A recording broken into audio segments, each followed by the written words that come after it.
നിർണായകമായ UDF യോഗം ഇന്ന് നടക്കുകയാണ്. നിലമ്പൂരിൽ കറുത്ത കുതിരയായി മാറി LDFന് കനത്ത പരാജയം നൽകിയ PV അൻവറിൻ്റെ UDF പ്രവേശനം സാധ്യമാകുമോ? ഇതേക്കുറിച്ച് UDF ഇന്ന് എന്തെങ്കിലും ചർച്ച ചെയ്യാൻ സാധ്യതയുണ്ടോ? ആ ചർച്ച എന്തായാലും നടക്കും. അത് നടത്താൻ മുൻകൈ എടുക്കുന്നത് മുസ്ലിം ലീഗാണ്. വലിയ രീതിയിൽ തന്നെ അൻവറിന് വലിയ പിന്തുണ തുടക്കം മുതൽ തന്നെ മുസ്ലിം ലീഗ് നൽകി വന്നു. പക്ഷേ ഈ VD സതീശൻ്റെ കടുംപിടുത്തം കൊണ്ടായിരുന്നു അൻവറിനെ പുറത്തു നിർത്തിയത്. അതോടൊപ്പം തന്നെ ഈ UDFനെയും കോൺഗ്രസിനെയും വലിയ രീതിയിൽ പ്രതിസന്ധിയിലാക്കുന്നത് ഈ പുതിയ നേതൃത്വം വന്നപ്പോൾ മുതൽ പറയുന്നതാണ്, മറുകണ്ഠത്ത് നിന്നും പ്രത്യേകിച്ച് LDFൽ നിന്ന് ഇടതുപക്ഷത്തു നിന്നും വലിയ രീതിയിൽ ഘടകകക്ഷികൾ തങ്ങളുടെ പാളയത്തെത്തിക്കുമെന്ന്.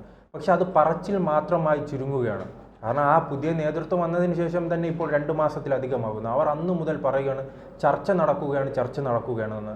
പണ്ട് ഇതിന് സമാനമായ രീതിയിൽ തന്നെയായിരുന്നു സുധാകരൻ്റെയും KPCCയുടെ പ്രസിഡന്റ് ആയിരുന്നപ്പോൾ സുധാകരൻ പറഞ്ഞതാണ്, ഞങ്ങൾ ചർച്ച നടക്കുന്നുണ്ട്, ജോസ് കെ മാണിയും RJDയും അടക്കമുള്ള പല പ്രമുഖ പാർട്ടികളെയും തങ്ങളുടെ പാളയത്തിലേക്ക് എത്തിക്കാൻ കഴിയുമെന്ന് പറഞ്ഞു. അദ്ദേഹത്തെ പറഞ്ഞു വിടുകയാണ് അവസാനം ചെയ്തത്. അദ്ദേഹത്തിന് ഒന്നും നേടാൻ കഴിഞ്ഞിട്ടില്ല. പിന്നീട് സണ്ണി ജോസഫ്, അടൂർ പ്രകാശുമാണ് ഇത് വീണ്ടും ചർച്ചയാക്കിയിരിക്കുന്നത്. പ്രത്യേകിച്ച് അടൂർ പ്രകാശുമായി ബന്ധപ്പെട്ട് മാധ്യമങ്ങൾ അദ്ദേഹത്തോട് എന്ത് പ്രതികരണം എടുത്താലും അദ്ദേഹം പറയും, ഡസൻ കണക്കിന് ഘടകകക്ഷികൾ LDFൽ നിന്നും UDFലേക്ക് വരുന്നു എന്നാണ് നിരന്തരം പറഞ്ഞുകൊണ്ടിരിക്കുന്നത്. അവർ പ്രധാനമായി ലക്ഷ്യമിടുന്ന 2 പേരെയാണ്. ഒന്ന് ജോസ് കെ മാണി വിഭാഗത്തെ, പിന്നീട് വീരേന്ദ്രകുമാറിന്റെ പാർട്ടിയായ ശ്രേംസ് കുമാറിന്റെ പാർട്ടിയായ RJDയുമാണ് ഇവർ പ്രധാനമായി ലക്ഷ്യമിടുന്നത്. ആ പാർട്ടിക്ക് തന്നെ വ്യക്തമായ ധാരണ ഉണ്ട്. ഈ മധ്യ കേരളത്തിലെല്ലാം വലിയ രീതിയിൽ ഈ പാർട്ടിക്ക് തകർച്ച ഉണ്ടായിട്ടുണ്ട്. ഈ പാർട്ടിയുടെ അമിതമായ ന്യൂനപക്ഷ പ്രീണനം, യഥാർത്ഥ ന്യൂനപക്ഷത്തെ മറന്നുകൊണ്ട് ന്യൂനപക്ഷത്തിലെ ഭൂരിപക്ഷത്തിന് വേണ്ടിയുള്ള ഒരു പ്രീണനം വലിയ രീതിയിൽ തന്നെ അവിടെ നടപ്പിലാക്കുന്നുണ്ട്. അത് ഒരു മണ്ഡലം എടുത്താൽ തന്നെ നമുക്കറിയാം, ഈ യഥാർത്ഥ ന്യൂനപക്ഷത്തിന് മറ്റൊരു ന്യൂനപക്ഷത്തിൻ്റെ ഭാഗത്തു നിന്നും എത്രത്തോളം പ്രതിസന്ധി ഉണ്ടാകുന്നു. അത് പൂഞ്ഞാറിലെ ഈരാറ്റുപേട്ട പൂഞ്ഞാർ മണ്ഡലം തന്നെ നോക്കാം. അവിടെ വലിയ രീതിയിൽ അവിടുത്തെ ജനങ്ങൾ ബുദ്ധിമുട്ടുകയാണ്. ഈ അവസാന ഘട്ടത്തിൽ നാം കണ്ടതാണ്, പാലാ ബിഷപ്പുമായി ബന്ധപ്പെട്ട് അദ്ദേഹം ഒരു പ്രതികരണം നടത്തുമ്പോൾ ഇവിടെ UDF മൗനം പാലിക്കുകയാണ്. UDFന് വേണ്ടിയായിരുന്നു ഒരു കാലത്ത് വലിയ രീതിയിൽ തന്നെ ഈ ക്രൈസ്തവ വിഭാഗം രംഗത്തിറങ്ങിയത്. ഈ ക്രൈസ്തവ പുരോഹിതന്മാരെല്ലാം സത്യം പറഞ്ഞാൽ UDFൻ്റെ അല്ലെങ്കിൽ കോൺഗ്രസിൻ്റെ, ഈ കേരള കോൺഗ്രസിൻ്റെ ഒക്കെ മുന്നണി പോരാളികളായിരുന്നു എന്ന് പറയേണ്ടി വരും ഒരു കാലത്ത്. ആ രീതിയിൽ നിന്നാണ് പ്രതിസന്ധി ഉണ്ടാകുമ്പോൾ, UDFന് പ്രതിസന്ധി ഉണ്ടാകുമ്പോൾ, വലിയ രീതിയിൽ ഭൂരിപക്ഷ ഐക്യം ഉണ്ടാകുമ്പോൾ എല്ലാ കാലത്തും വോട്ട് നേടിയിട്ടുള്ളത് ഇടതുപക്ഷമാണ്. അതിനെ തരണം ചെയ്യാൻ വേണ്ടി ഇത്തരം UDF നേതാക്കൾക്ക് ഈ ക്രൈസ്തവ വിഭാഗം വലിയ രീതിയിൽ പിന്തുണ കൊടുക്കുന്നുണ്ട്. അത് നാം ഈ തിരുവനന്തപുരം മണ്ഡലത്തിലെ ലോക്സഭാ തെരഞ്ഞെടുപ്പ് പരിശോധിച്ചാൽ തന്നെ അറിയാം. നഗരപ്രദേശങ്ങളിലും മറ്റ് പ്രദേശങ്ങളിലും ഹൈന്ദവ ഭൂരിപക്ഷ സമുദായം വലിയ രീതിയിൽ ഏകീകരിക്കപ്പെടുമ്പോൾ ന്യൂനപക്ഷത്തിൻ്റെ പിന്തുണ കൊണ്ട് മാത്രമാണ് ശശി തരൂർ ജയിക്കുന്നത്. ഇതിന് സമാനമായൊരു സാഹചര്യമാണ് മധ്യ കേരളത്തിൽ ഉണ്ടാകുന്നത്. അതോടൊപ്പം തന്നെ മലയോര പ്രദേശങ്ങളിലും ഉണ്ടാകുന്നത്. അങ്ങനെ തങ്ങൾക്ക് സഹായം ചെയ്യുന്ന ഈ ക്രൈസ്തവ വിഭാഗത്തെ UDF മറക്കുന്ന ഒരു സാഹചര്യം ഉണ്ടായി. അതുകൊണ്ടാണ് ജോസ് കെ മാണി ഉൾപ്പെടെയുള്ളവർ ഈ UDFൽ നിന്ന് പുറത്തു പോയിരിക്കുന്ന ഒരു സാഹചര്യം ഉണ്ടായിരിക്കുന്നത്. അപ്പോൾ അവർക്ക് അവസാനത്തെ ഒരു പിടിവലിയാണ് തൃണമൂൽ കോൺഗ്രസ്, TMC, ബംഗാളിലെ മമതാ ബാനർജിയുടെ വലങ്കയായി കേരളത്തിൽ മാറിയിരിക്കുന്ന PV അൻവർ. അദ്ദേഹം LDFുമായി തെറ്റി പിന്നീട് വലിയ രീതിയിൽ പ്രതിസന്ധി ഉണ്ടായാണ് അദ്ദേഹത്തിൻ്റെ രാഷ്ട്രീയം ഇപ്പോൾ മുന്നോട്ട് പോകുന്നത്. പണ്ട് നമുക്കറിയാം, അദ്ദേഹം LDFൽ നിന്നും പിണറായി വിജയനെ വിമർശിക്കുമ്പോൾ മണിക്കൂറുകളോളമായിരുന്നു ഈ മാധ്യമങ്ങൾ ഇദ്ദേഹത്തിൻ്റെ വാക്കുകൾക്കായി കാത്തിരിക്കുകയും, അതോടൊപ്പം തന്നെ ചന്തക്കുന്നിലെ നമുക്ക് റാലിയെല്ലാം അറിയാമല്ലോ, അദ്ദേഹത്തിൻ്റെ ആ പരിപാടിക്ക് വേണ്ടി മാധ്യമങ്ങൾ 3-4 യൂണിറ്റ് ഇട്ടാണ് അത് വാർത്ത നൽകുന്ന ഒരു സാഹചര്യം കണ്ടത്. ഇപ്പോൾ അദ്ദേഹം ആ കരുത്തെല്ലാം പൂർണ്ണമായി തന്നെ പോയിട്ടുണ്ട്. കാരണം ആ പ്രദേശത്തേക്ക് വളർന്നു വരാൻ കോൺഗ്രസിന് കൃത്യമായി കഴിഞ്ഞിട്ടുണ്ട്. പക്ഷേ ഇദ്ദേഹത്തെ അൻവറിനെ ഈ UDFൽ എത്തിക്കണമെന്നത് ആരുടെ അജണ്ടയെന്ന് ചോദിക്കുമ്പോൾ അത് മുസ്ലിം ലീഗിൻ്റെയാണ്. മുസ്ലിം ലീഗിനെ പിന്തുണയ്ക്കുന്നവരെ കൂടുതൽ UDFൽ എത്തിച്ച് അവർക്കൊന്ന് വളർച്ച. കാരണം ഒരു അവസാന ഘട്ടം എത്തുമ്പോൾ മുഖ്യമന്ത്രി സ്ഥാനം ഒരാഗ്രഹമുള്ള ഒരു പാർട്ടിയാണ് മുസ്ലിം ലീഗ്. ഒന്നുമില്ലെങ്കിൽ ഒരു ഉപമുഖ്യമന്ത്രിയെങ്കിലും അവർക്ക് വേണം. അതിന് MLA-മാരുടെ എണ്ണമാണല്ലോ അവസാനം. മുഖ്യമന്ത്രി ആയാൽ പോലും ഇപ്പോൾ ഒരു 35-40 MLA-മാർ മുസ്ലിം ലീഗിനെ പിന്തുണയ്ക്കുന്നു. മുസ്ലിം ലീഗിന് ഒരു 20-25 സീറ്റും ബാക്കിയുള്ള എല്ലാ കക്ഷികളും കൂടി അതെ ഘടകകക്ഷികൾ പിന്തുണച്ചാൽ മാത്രം മതിയല്ലോ. അങ്ങനെ ആവശ്യപ്പെടുകയാണ്. കോൺഗ്രസിന് നൽകാതിരിക്കാൻ കഴിയില്ല. കോൺഗ്രസിന് നൽകിയാലേ കഴിയുകയുള്ളൂ. അത് തിരിച്ചറിഞ്ഞത് കൊണ്ടാണ് VD സതീശൻ ഈ മുസ്ലിം ലീഗുമായി ബന്ധപ്പെട്ട് നിൽക്കുന്നവരെ അൻവറിനെ തങ്ങളിലേക്ക് അടുപ്പിക്കാത്തത്. അദ്ദേഹം ആദ്യം ആവശ്യപ്പെട്ടത് 3 സീറ്റാണ്. അത് നൽകാൻ പോകുന്നത് മുസ്ലിം ലീഗല്ല, കോൺഗ്രസ് ആണ്.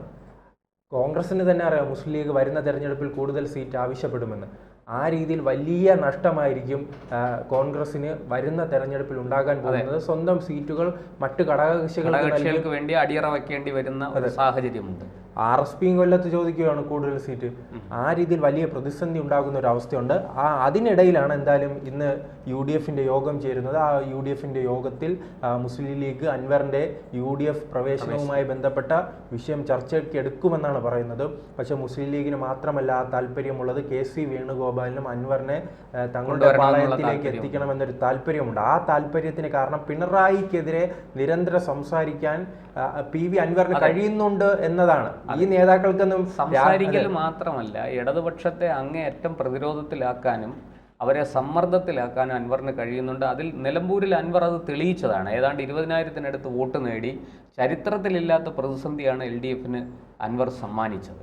അതുകൊണ്ട് തന്നെ KC വേണുഗോപാലിനെ പോലെയുള്ള മുതിർന്ന കോൺഗ്രസ് നേതാക്കൾക്ക് കൃത്യമായിട്ടും അൻവറിൻ്റെ പ്രസക്തിയും പ്രാധാന്യവും എന്താണെന്ന് അറിയാം.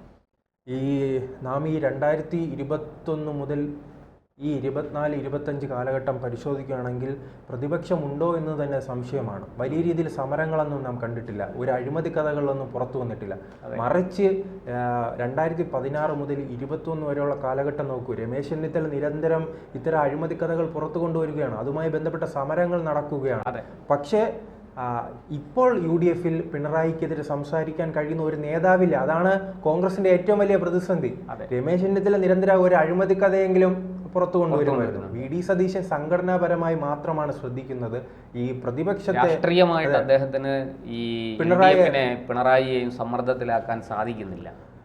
ഇപ്പോൾ ആകെ പിണറായിക്കെതിരെ ഉയരുന്ന ശബ്ദം എവിടെ നിന്നാണ്? യൂത്ത് കോൺഗ്രസിൽ നിന്ന് മാത്രമാണ്. അത് രാഹുൽ മാങ്കൂട്ടത്തിന്റെ ഭാഗത്ത് മാങ്കൂട്ടത്തിൽ PC വിഷ്ണുനാഥ്, മാത്യു കുഴൽനാടൻ, അങ്ങനെ തുടങ്ങിയ ഒരു പറ്റം ചെറുപ്പക്കാരുടെ നിര, അവർ മാത്രമാണ് വാസ്തവത്തിൽ ഈ പിണറായി വിജയനെ എതിർത്തുകൊണ്ട് നിൽക്കുന്നത്. അതെ, അപ്പോഴേക്കും പിണറായി എതിർക്കുന്നവരെ കൂടുതൽ പേരെ പൊതുസമൂഹത്തിന് മുന്നിലേക്ക് ഇറക്കുകയും അങ്ങനെ ഒരു ഭരണവിരുദ്ധ വികാരം, പിണറായി വിരുദ്ധ വികാരം ഉണ്ടാക്കിയാൽ മാത്രമേ അവർക്ക് ഇനിയൊരു തെരഞ്ഞെടുപ്പിൽ അധികാരത്തിൽ വരാൻ കഴിയുകയുള്ളൂ.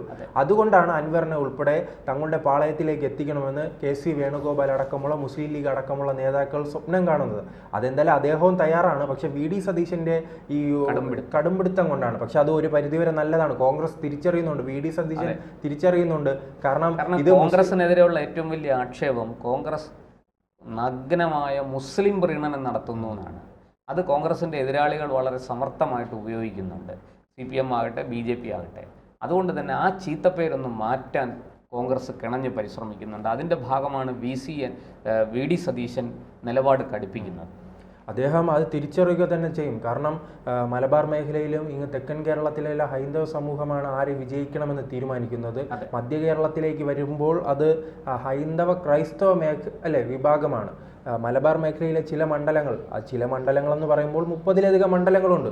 പക്ഷേ ഈ 30 മണ്ഡലം കൊണ്ട് ഒരിക്കലും ഈ ഭരണത്തെ സ്വാധീനിക്കാൻ കഴിയില്ലല്ലോ. ചിലപ്പോൾ അത് പ്രതിസന്ധിയിലാക്കാൻ കഴിയും. പക്ഷേ ഒരു പാർട്ടിക്ക് ഭരണത്തിലെത്തണമെങ്കിൽ മുഴുവൻ സീറ്റുകളും പല മേഖലയിൽ അവർക്ക് മുന്നേറ്റം ഘടകകക്ഷിയായിട്ടാണെങ്കിൽ പോലും ഈ പറയുന്നത് പോലെ ഈ 72 സീറ്റ് ഏറ്റവും കുറഞ്ഞത് കിട്ടണം എന്നുള്ളതാണ്. ആ രീതിയിൽ പ്രതിസന്ധി മറികടക്കാൻ വേണ്ടിയാണ് കോൺഗ്രസിന്റെ ശ്രമം. എന്തായാലും അൻവർ ഈ മുന്നണിയിലേക്ക് കടന്നു വരാനുള്ള സാധ്യത കൂടുതലാണ്. അതിന് ഒരു കാരണമേ ഉള്ളൂ, അത് മുസ്ലിം ലീഗിന്റെ പിന്തുണയാണ്, അമിതമായ പിന്തുണയാണ്.